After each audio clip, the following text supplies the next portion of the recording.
This week's bunch will certainly give you the feel-good factor. We've got statice, sunflower, wax flower and cresspedia.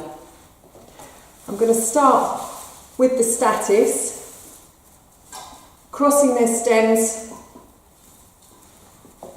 under the water as I go and just placing them around the edge of the vase.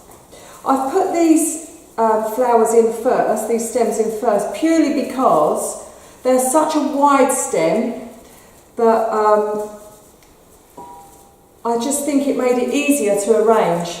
And then with the sunflowers as well being quite a wide stem, it's quite a full vase today.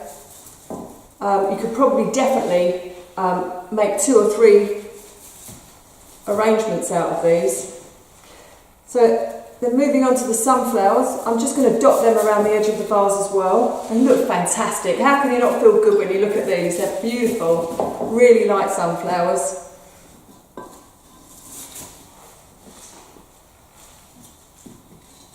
So just feeding them into the grid that I've made under the water with the statice.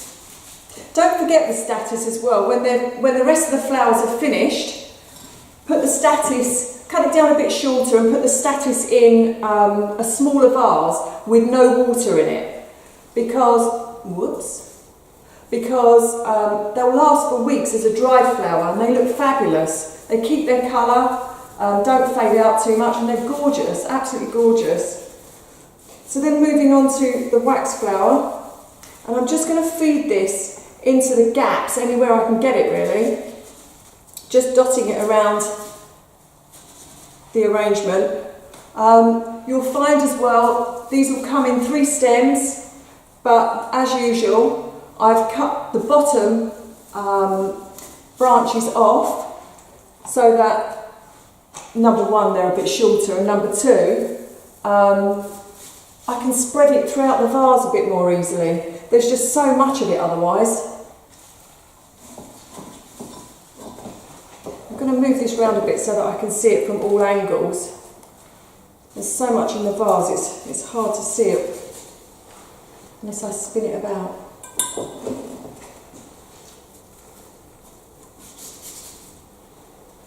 And then if there's any shorter branches, you can just feed them into the front of the vase like that so they can be seen. And then moving on finally to these wacky little things. Cresspedia apparently originate from Australia and called Billy Buttons, or the proper name Cresspedia. I just thought they were fabulous, really funky and wacky little things. Give it a little bit more texture and a bit more dimension. The whole arrangement looks fantastic. And again, just dot these around throughout the arrangement wherever you can squeeze them into. I think these would probably look quite cool on their own in a small vase, perhaps on your kitchen table or your island or whatever.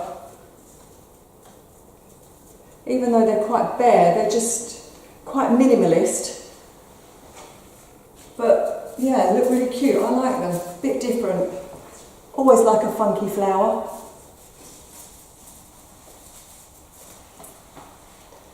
Last one. And there you go.